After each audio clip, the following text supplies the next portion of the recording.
darle la bienvenida a un periodista admirado, conductor de Informe Capital en Capital 21 precisamente, Juan Becerra Costa. Juan, ¿cómo te va? ¿Qué pasó, Toño? Qué gusto saludarte, ¿cómo estás? Es un placer, muy bien, aquí listos para dialogar una vez más aquí en Sin Censura. Me da un gusto enorme poder compartir micrófonos contigo y con un tema que es verdaderamente interesante. El gran regreso de Citlali Hernández para exhibir a personajes de lo más ignorantes que representan precisamente a la peor generación del Partido Acción Nacional. Personajes como Lili Telles, personajes que exhiben esa pues muy pobre intelectualidad que tienen. ¿Qué te parece si comenzamos con ese tema, querido Juan?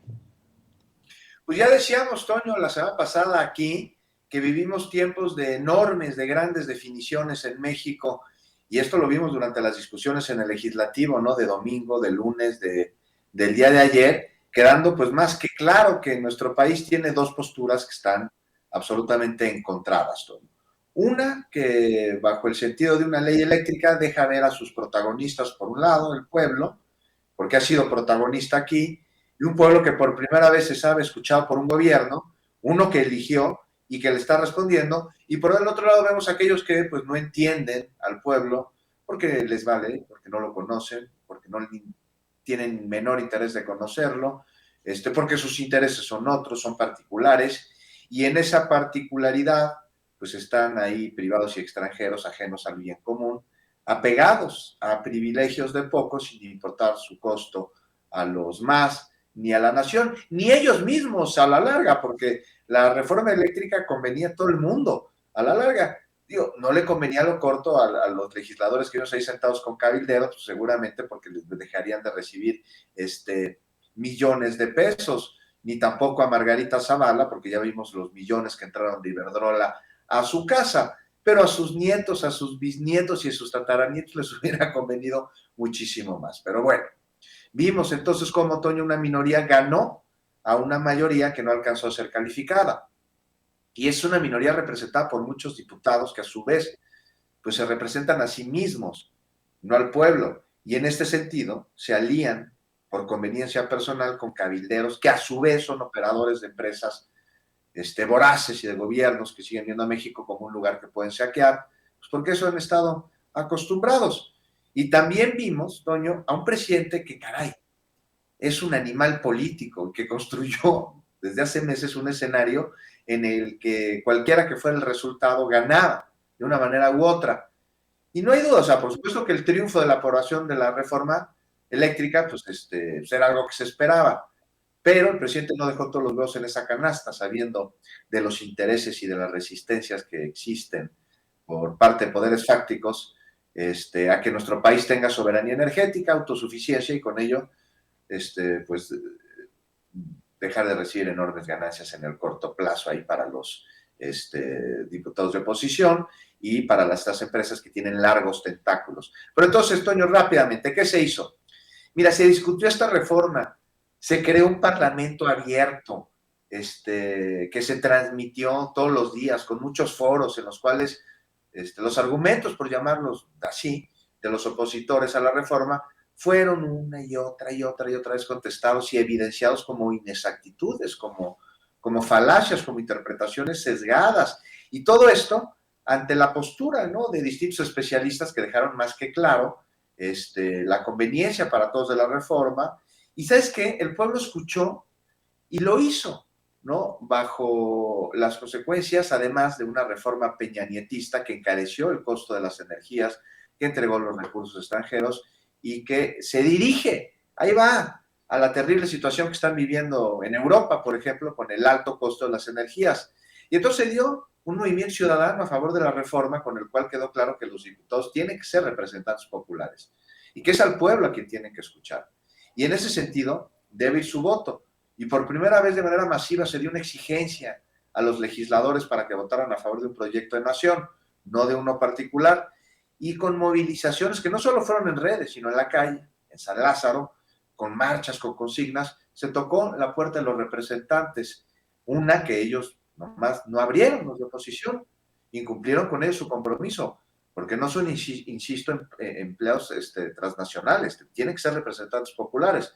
Bueno, el papel, porque lo que hicieron en la acción ya vimos que fue, y votaron como sabemos que lo hicieron en contra del mandato popular que los llevó a su curul. Y parece que no supieron ni saben el costo de lo que acaban de hacer, ¿no? O sea, el presidente y con él el pueblo de México ganó. ¿Qué ganó? Es lo que se preguntan. Primero, el desenmascararlos como nunca antes, justo a semanas de una elección en la que se van a elegir gobernadores y a 3 años del 24, cuando habrá elecciones presidenciales. Entonces el pueblo gana hoy con la torpeza de la oposición, con su voracidad, porque ya sabemos quiénes son y porque no hay que votar por ellos, porque nos traicionan. Finalmente, entregar los recursos de la patria a los extranjeros ha sido, es y seguirá siendo traición.